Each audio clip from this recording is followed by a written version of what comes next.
Et bonjour à tous, j'espère que vous allez bien. Bienvenue sur la chaîne de CryptNab. Aujourd'hui, on se retrouve pour du tuto. La première vidéo tuto sur de la chaîne, tout simplement, que vous pourrez retrouver chez les Beers ou chez les masques. Pour l'instant, ces vidéos tuto ont à vocation d'être approfondies, on va dire, sur la chaîne et abordées, on va dire, assez succinctement lors de live, notamment chez les masques ou chez les Beers. Aujourd'hui, du coup, on va regarder comment tracer des supports et des résistances. Bon, là, je vais le faire sur Bitcoin, on pourrait le faire sur n'importe quel actif. Ça marche exactement de la même manière.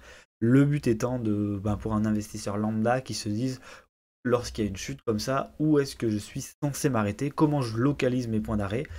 Et voilà, tout simplement, un point qui est quand même très important. On va commencer en se disant, si j'avais été ici et que là, on avait commencé à dump, comment je peux me dire, j'ai un support, où est-ce qu'il est ce support, comment je l'identifie, etc., etc. Donc là, on sait que ça commence à dump, on a eu un fake out d'un W weekly, on réintègre, on va certainement aller casser le support qui est là. Donc déjà, on parle de support. Donc là, ça veut dire qu'on a un support. Comment l'identifier? Bon, déjà, sur l'outil TradingView, on va prendre des droites horizontales. On peut observer ici, on a une droite qui est particulière. Donc une droite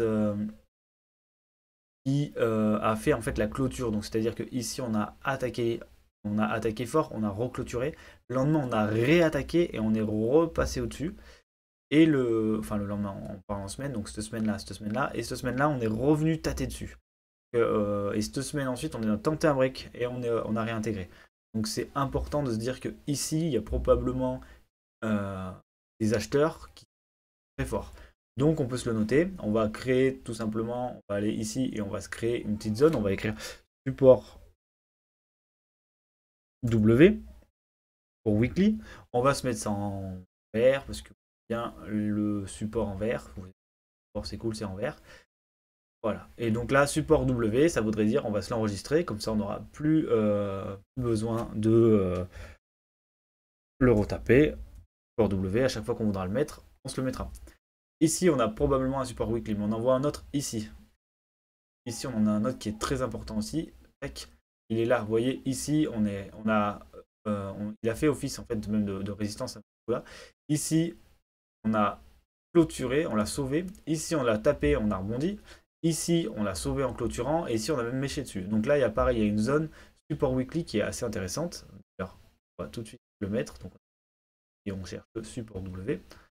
Voilà. Et donc, du coup, on a deux zones ici importantes. Si jamais ce support ne tient pas, où c'est qu'on pourrait aller? Ici, on voit qu'on a un énorme amas de mèches, etc. On pourrait se dire, bon, il n'y a pas grand-chose, mais quand même, ici, on a du trafic. On a du trafic ici, on a du trafic là. Il y a une zone qui peut être assez intéressante, celle-ci.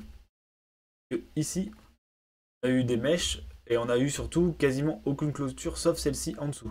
Donc, cette zone-là est une zone de support weekly à repérer. Vous voyez, hop. Comment du coup on repère cette zone support? Et ben c'est simplement que si on a des clôtures qui se font tout le temps au-dessus, ou des mèches comme ça, ou des breaks et avec réintégration, qu'est-ce que ça veut dire? Ça veut dire que ici il y a des gens qui font. Donc ils ont soit du limite, enfin ils ont du limite ces gens-là. Donc ça veut dire que pendant que des gens vendent en panique, eux ils sauvent entre guillemets ces zones de prix, donc ils les achètent, ils les achètent fortement. Et c'est pour ça que comme il y a des gros acheteurs, hein, on parle pas de Joe qui a 100 balles, on parle de Joe Bob qui a 1 milliard, qui est en train de poser plein d'ordres limites et qui se fait fil, et du coup le marché rebondit dans ces zones-là. Donc ils font que acheter dans ces zones-là. Si jamais ces zones ne tiennent pas, alors ici c'est vrai que moi je dis souvent zone, je dis très peu point support ou droite support ou ce que vous voulez. Pourquoi? Parce que pour moi, on n'a jamais une ligne propre, quoi. Vous voyez, ici, en fait, on pourrait très bien le mettre de là à là, ou on pourrait faire une zone complète. C'est bien d'avoir une droite, et c'est autour de cette droite, d'accord, qu'on va avoir réaction. D'accord? C'est comme ça qu'il faut le voir. Euh, Ici, si jamais on perd là, qu'est-ce qu'on peut observer? On peut observer que les ATH, les sommets, en fait, sont souvent des zones de prise de profit quand on vient les casser, et donc du coup elles doivent faire office de support. C'est-à-dire que quand on revient à cet endroit-là, en général on a du volume à l'achat. De toute façon on le voit bien ici, vous voyez, si on se zoome en daily par exemple, on zoome en daily, qu'est-ce qu'on a fait quand on a fait le breakout? de l'ATH, on est venu toucher l'ATH, on a rebondi et on l'a cassé. Et ce que je veux dire, avec du volume. Et là, on a un volume là qui est ascendant. Donc c'est vraiment des zones, donc c'était une résistance, elle est devenue support. Donc là on met support, weekly, peut-être daily, et on a un support ici. D'accord? Et ensuite la dernière zone de support, c'est la zone du W, donc on va se weekly, hop. Vous voyez ici, on a une grosse zone. Là ça se voit très très très bien. Ici. Ça, c'est une zone support weekly qui est très intéressante aussi, donc aux 11 577 $. Pourquoi? Parce que déjà, elle avait déjà fait office ici de support. Et ici, à l'ATH de 2017, en 2018, en janvier, on tente un breakout, on le réintègre. Ici, pareil, on n'arrive pas à clôturer dessus, et enfin, on break vraiment violemment. On le reteste en tant que résistance, et après on part. Et derrière, il fait office de quoi? De résistance. Résistance, résistance. Hop, on échoue, on pense qu'on passe, mais non, on retombe et enfin on le casse. Donc vraiment, ici, pour moi, c'est ici qu'on peut parler de zone, parce que vous voyez, ici, en fait, on pourrait très bien faire comme ça. Là, on aurait une belle zone, vous voyez, entre les 12 000 et 11 500, on a des acheteurs. Donc là, vraiment, voilà, je vais même le laisser comme ça. Donc là, vous voyez que ici, à partir du moment où on est là et qu'on voit que ça chute, on peut se dire, très bien, mes zones support, elles sont où? Elles sont là, dans cette zone ici, qui a servi de breakout. La zone support ici, bien entendu, qui a servi de support une fois là, et toutes les fois où on a tenté le breakout ici. Et enfin, on a l'ATH ici, et la grosse zone support, parce que l'ATH est une zone support, mais pas si grosse que ça par rapport à celle-ci, qui a vraiment fait office une fois, deux fois, trois fois, quatre fois de résistance. Donc ça veut dire que ici, quand on a cassé, il y a des gens qui ont été sous l'eau, et voilà, ça parle de soi-même, quoi. Donc là, si on avance, qu'est-ce qu'on voit? On voit ici, on est revenu la tâter, et là, on a fait un breakout violent. Vous voyez, là, on a fait vraiment, voilà, ça, c'est une bougie de breakout, quoi. On a commencé à avoir une augmentation des volumes, bougie violente. Ici, on a tenté de sauver le support. Donc, c'est-à-dire que ici, la bougie d'après, elle a été violente, et on a tenté de sauver le support. Sauf que ça n'a pas marché, on connaît tous la suite. Ici, le support, du coup, est devenu résistance. Donc on fera le même travail, hein, mais en résistance juste après. Donc ici, le support a cassé, donc il est devenu résistance. Et ensuite, on connaît la suite. Ici, du coup, qu'est-ce qu'on peut faire? Et bien ici, on va simplement passer, on va déjà créer notre template. Donc là, on va mettre du rouge, parce que c'est dégueulasse. Là, on va mettre rouge, et là, on va mettre résistance weekly.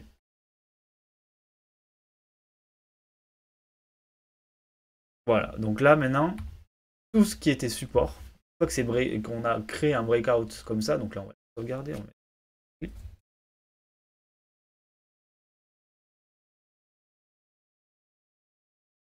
Si j'y arrive, bien entendu. Résistance weekly, donc ici on a une résistance weekly, ici on a une résistance weekly, ici on a une résistance... Ah, arf, c'est sur celui-là que je voulais sauvegarder. On va faire save as drawing, on va mettre résistance weekly, on va écrire pareil, save, oui, du coup, hop, ici on va le changer, voilà, résistance weekly, on passe tout en résistance weekly, on a cassé, de toute façon on le voit bien, ici on est venu taper dessus.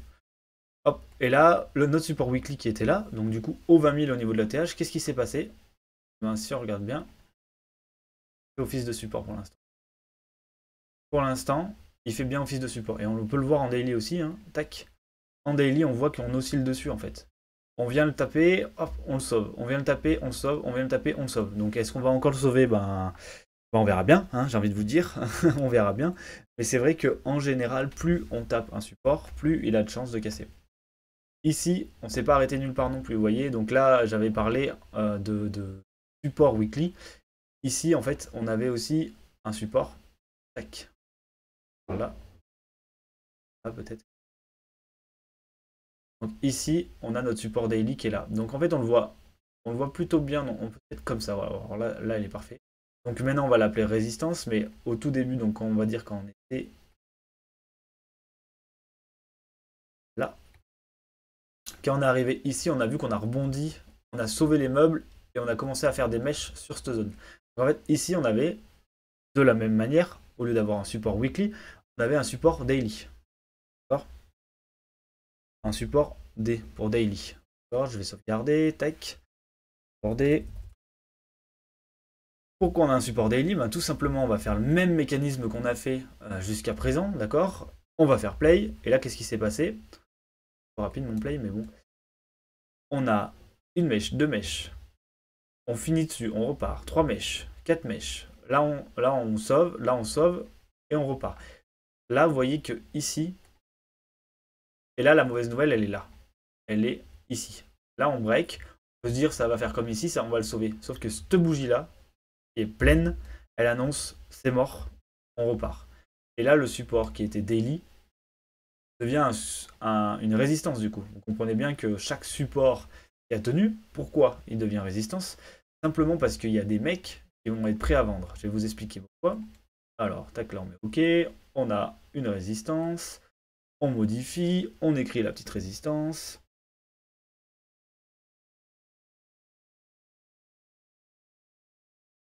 On a la résistance daily.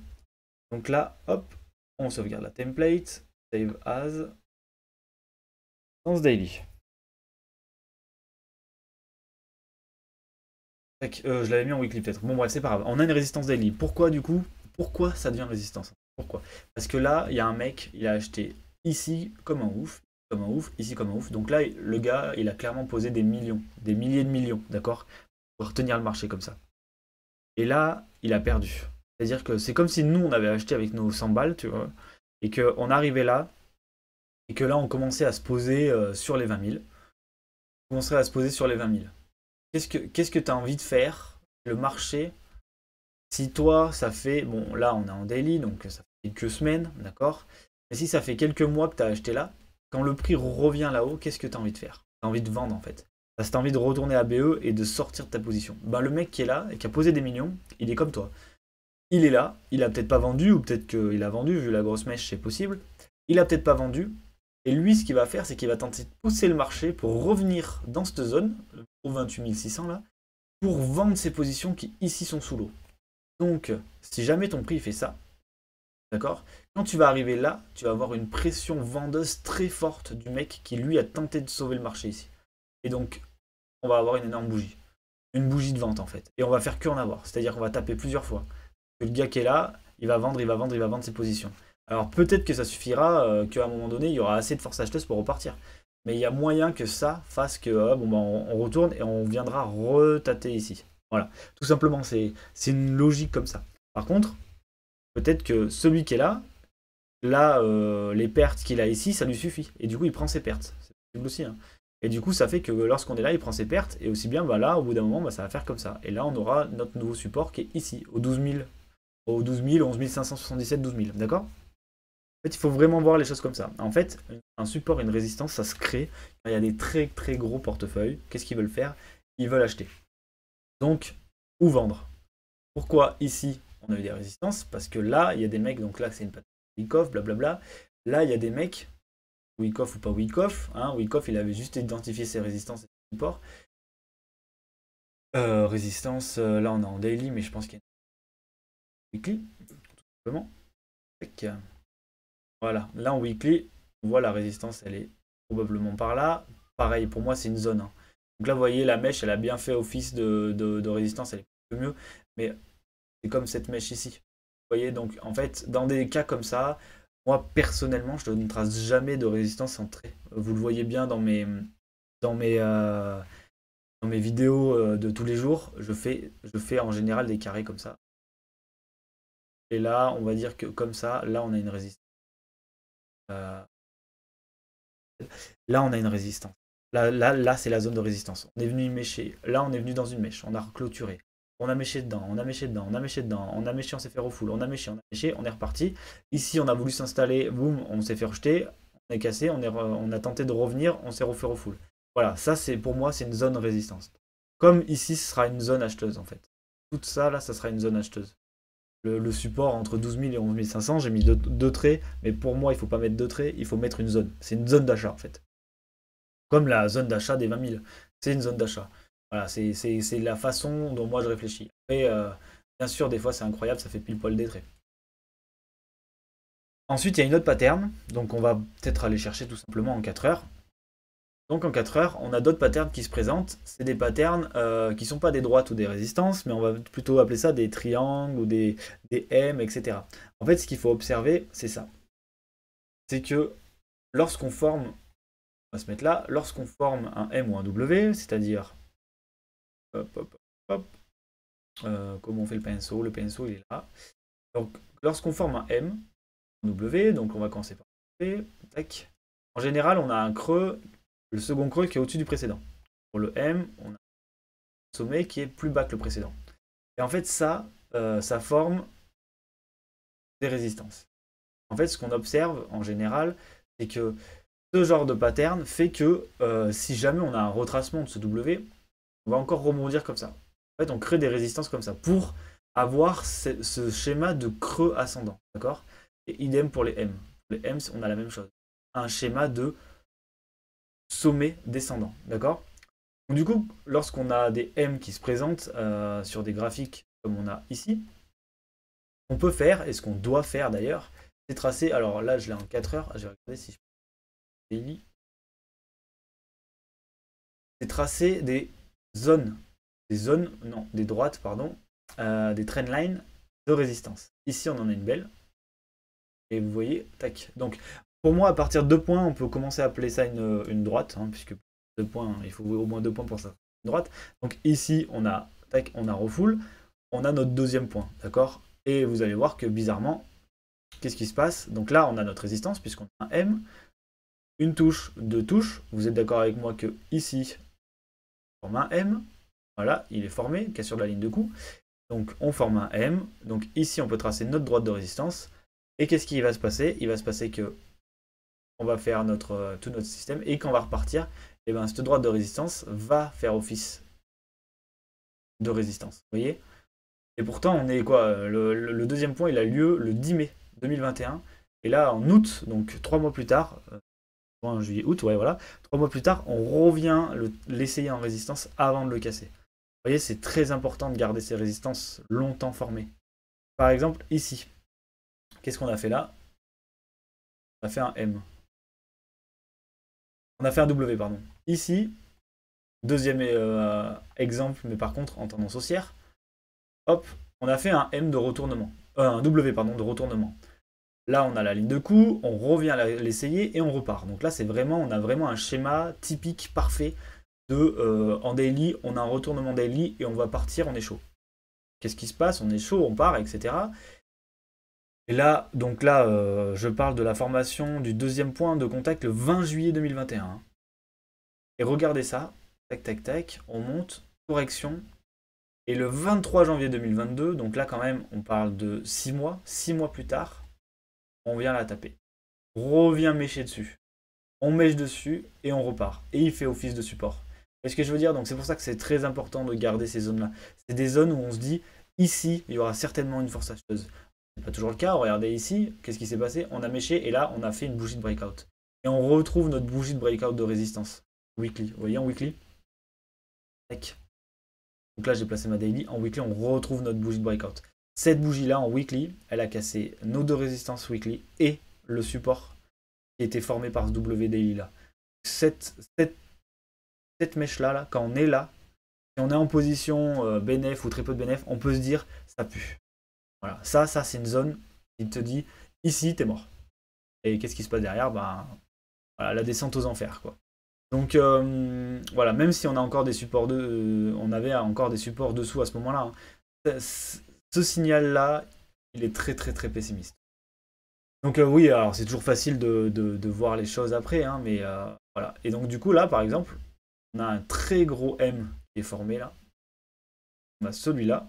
Là, il est vraiment très gros celui-là. Donc on a fait un espèce de... Voilà, on a fait un retest. Donc là, on peut considérer que ici il y a une résistance qui se forme. Donc, si jamais on avance, on fait un rallye d'été ou quoi que ce soit, non seulement si là on revient ici dans la zone jaune, on aura la résistance daily qu'on a vue ici, mais en plus on aura cette grande résistance qui a été formée et qui a fait, c'est une résistance weekly. Ici, on a un amas de conséquences qui nous dit si on revient dans cette zone, on aura beaucoup de vendeurs. Et si on a beaucoup de vendeurs, on aura certainement des mèches de vente qui sont très fortes. D'accord? Donc voilà, c'est tracer ces zones-là, ça nous permet non seulement d'acheter, parce que ici, on sait que là, il y aura une résistance, un support, donc on peut acheter. Ici, on a un support, donc on peut acheter. Et ça nous donne aussi des zones de vente. C'est-à-dire que quelqu'un qui a acheté au 20 000 et qui ne sait pas où vendre, bon, à part s'il se dit je vais vendre à 100 000, d'accord, mais qui ne sait pas où vendre, et ben il peut vendre sur des zones comme ça qu'on a observées et qui sont des zones de résistance forte. Donc on a celle-là et on a celle-là. Donc là, quelqu'un qui achète ici, si le prix revient là, voilà, il peut se poser la question, est-ce que dans ma stratégie, je vends? Donc là, il a le droit de se poser la question. Là, pareil. Et enfin, il y aura ici, qui sera une grosse zone de résistance. On peut en trouver d'autres, hein. On peut trouver des résistances partout. Donc là, j'ai fait weekly daily parce que je sais que je m'adresse en général à des investisseurs, etc. Mais si par exemple, je veux le faire en 1 heure, je peux. Là, si je veux le faire en 1 heure, je peux. Les traders, etc., ils font leur pattern en 1 heure. Donc, par exemple, en 1 heure, ici, la personne qui est là en 1 heure, elle observe que ici, donc je la fais un peu plus, hop, ici elle a une grosse zone de support, tac tac tac, ça rebondit, ça rebondit, ça rebondit. Et ici, voilà, et ici il a une zone de résistance. En fait on le voit bien parce que ici vous voyez on casse, et on n'arrive pas à valider, donc on la reteste en support, hein. On la casse, on la reteste en support, et là on la rebreak, et là cette zone va devenir résistance tout le temps. Donc là résistance, résistance, et on part. Et là, vous voyez, hop, on a un rebond vert, donc les mecs qui étaient là, qui étaient sous l'eau, qui ont vendu ici, rachètent, ça part, et ensuite, ils se font exploser la tronche. Donc voilà, c'est vraiment, on peut le faire dans toutes les time frames, tout ce que vous voulez. Il faut juste retenir. Quand on a beaucoup de zones comme ça, moi c'est plutôt des zones, mais quand on a des zones comme ça de résistance ou de support, on a dérogé, c'est une résistance. On rachète, on rachète, on rachète. Donc là, tout là, on a racheté, on rachète, on rachète. C'est des supports. Et ensuite, les M et les W, donc je sais pas où je les ai mis, voilà, les M et les W à ne pas oublier. Donc là, j'ai deux. Les M et les W à ne pas oublier qui forment aussi des supports et des résistances. Faites attention à vous par contre. Si jamais vous avez un truc comme ça, donc ça déjà c'est pas un W, d'accord? Pourquoi? Parce que là les creux ils sont descendants. J'ai fait un super truc là. Et ça, c'est pas un M. Il n'y a pas de chasse à la liquidité, d'accord? On attend, c'est de voir un deuxième et là un deuxième, d'accord? On ne peut pas faire ça. Ça c'est non. Ça là, ça c'est pas une droite de résistance, de support. Et du coup, dans ce cas, c'était ça. Et non, c'est pas ça que je voulais faire, c'est ça, ouais. Et ça, vous voyez, j'arrive même pas à le faire tellement que c'est pas logique. Et ça, et ça, c'est pas une zone de résistance non plus comme ça, d'accord? Sauf si on a un pattern, un canal ascendant. Et dans ce cas-là, ça marche pas. Ou un canal descendant. Ça, c'est faux. Faux, faux, faux, faux, faux. Est-ce qu'il y a une grosse croix rouge? On va vous la mettre, la grosse croix rouge. Ou le pouce, comme on va le mettre en rouge. Voilà. Ça, berk. D'accord? Ça, oui. Donc ça, faut vraiment le retenir parce que voilà, il y a bien entendu, on pourrait bien entendu, si vous faites de l'approfondissement, on le verra peut-être ici, et que on prend le temps de voir des choses comme les canals, hein, tout simplement. J'arrive pas à retrouver où est-ce que je les ai mis. Tac, tac, tac, tac. Têtes aveugles. Euh, hmm, bon, ça doit être. Ah non, c'est là. Voilà, donc là, si par exemple on fait ça, un canal comme ça descendant, alors oui, on aura des résistances et des supports qui sont descendants. Et il n'y aura pas forcément des M et on aura aussi des W qui seront descendants. C'est parce qu'on aura observé cette pattern. Moi, ce que je vous reteniez, vous, c'est on a deux styles de choses. On a les zones qui ont fait office de résistance qu'on a briquées qui deviennent support. Ici, pareil. Des zones qui sont résistantes ici, zone ou droite, qui sont résistantes en daily, en weekly, etc. N'oubliez pas de vous identifier si c'est du weekly ou du daily. D'accord? Et ensuite, les M et les W qui, eux, forment aussi des patterns plutôt baissières pour les M et du coup qui créent des résistances et plutôt haussières pour les W qui créent des supports. Voilà. Ça, c'est à retenir. Bien sûr, n'hésitez pas à poser toutes vos questions. La formation est là pour ça. Vous pouvez me retrouver sur Twitter, chez les masques, chez les beers, où je suis disponible pour répondre à vos questions si vous n'êtes pas sûr de votre droit de support ou résistance. Et dans tous les cas, c'est comme ça qu'on trace les choses. On cherche un amas d'achat ou de vente. D'accord? Ça, c'est très important. cet amas créé, s'il est en dessous, est un support, s'il est au-dessus, est une résistance. Et voilà. Et ça vous permet déjà de vous créer à vous des biais en vous disant, ici, il y a une zone d'achat, ici, il y a une zone de vente. D'accord? Je vous laisse là-dessus, j'espère que vous avez aimé ce premier tuto, donc c'est le premier, soyez indulgents, et il y en aura d'autres où j'essaierai aussi de me perfectionner, n'hésitez pas à me dire, tu aurais dû peut-être faire ça, ceci, cela, etc. Il faut aussi que moi, je m'améliore sur certains points, bien entendu, et on se retrouve dans tous les cas sur la commu, allez à plus.